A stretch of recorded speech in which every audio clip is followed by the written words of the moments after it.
మూడో రాశి మిథున రాశి. ఈ మిథున రాశికి శుక్రుడు బుధుడు ఇద్దరే బాగున్నారు.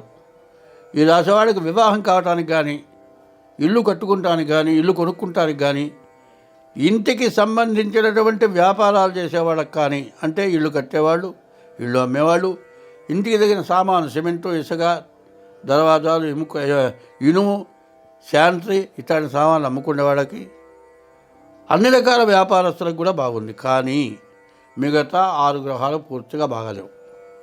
చెప్పాలంటే ఈ చెప్పింది బాగా సాగాలంటే మిగతా గ్రహాలు పూర్తిగా బాగాలేవు. ఇది గోచారం చెబుతోంది.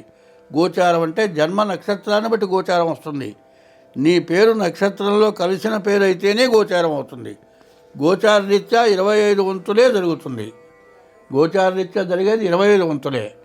జన్మలగ్న రీత్యా 75 వంతులు జరుగుతుంది.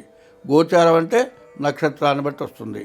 గ్రహచారం అంటే నీవు పుట్టిన సంవత్సరంలో ఆ టైంను బట్టి గ్రహచారం వస్తుంది. గ్రహచార రీత్యా 75 వంతులు, గోచార రీత్యా 25 వంతులు వస్తుంది. కాబట్టి మీరు ప్రతి వాళ్ళు ఏం చేస్తున్నారు? ఏమండి, నా పేరు వెంకయ్య, మరి మృగశిర నక్షత్రం, వృషభ రాశి అండి నాది అంటే, వెంకయ్య మీ తాత పేరు నీకు పెట్టుండొచ్చు. వెంకయ్య నీ నక్షత్రాన్ని బట్టి పెట్టలే, అది నీ రాశి కాదు. నీవు పుట్టినరోజు జన్మ నక్షత్రాన్ని బట్టి రాసి వస్తుంది. కాకుండా ఇట్లా అనుకొని జాతకాలు అడిగి చెప్పింది సరిగా జరగలేదు, మీరు చెప్పింది ఒకటి, నాకు జరిగేది ఒకటి అంటే సరిపోదు.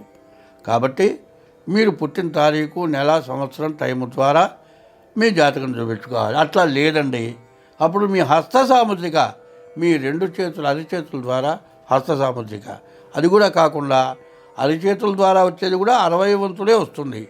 మీ పిల్లలు ఎవరన్నా డేట్ ఆఫ్ బర్త్ కావాలి, మీ పిల్లలు డేట్ ఆఫ్ బర్త్ పెడితే 40 వంతులు వస్తుంది. హస్త సాముద్రిక ద్వారా 20 వంతులు వస్తుంది. ఈ విధంగా మీ జాతకం చూపించుకొని ప్రవర్తించాల్సిన అవసరం చాలా ఉంది. కాబట్టి ఈ రాశి వాళ్ళకి చాలా ఇబ్బందికరంగా కనబడుతున్నది. కాబట్టి ఈ రాశి వాళ్ళు ఎంత జాగ్రత్త పడితే అంత మంచిది. కాబట్టి మీరు ముందుగా మీరు వెంటనే ఈ జాతకం చూపించుకుంటే మీకు అనవసరమైన నష్టాలు రాకుండా ఉంటాయి. ఈ టైంలో ఎవరితో కలిసి ప్రయాణం చేసినా, ఎవరితో కలిసి వెళ్ళినా నీకే నష్టం. జాయింట్ వ్యాపారాలు చేసినా మీకే నష్టం. ఎవరైనా చీట్లు పాడుకుంటూ వాళ్ళకి హామీ ఇచ్చినా వాడు ఎగ్గొడతాడు, మొత్తం మీరే కట్టాలి. ఏదైనా ఇండస్ట్రీస్కి బ్యాంక్కి లోన్కి హామీ సంతకం పెట్టారనుకో, ఆ డబ్బులు తీసుకొని వాడు వెళ్ళిపోతాడు, ఆ డబ్బు మీరే కట్టాల్సి వస్తుంది. సర్వస్వం కూలిపోయి చాలా ఇబ్బందులు పడటానికి తగినటువంటి పూర్తిగా చెడు టైము అని చెప్పాలి.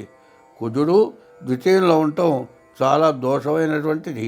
గురువు ద్వాదశంలో ఉన్నాడు, దీనివల్ల కూడా చాలా ఇబ్బందికరమైన టైము. కాబట్టి మీరు ఎంత జాగ్రత్త పడతారో అంత మేలు జరుగుతుంది. స్వస్తి.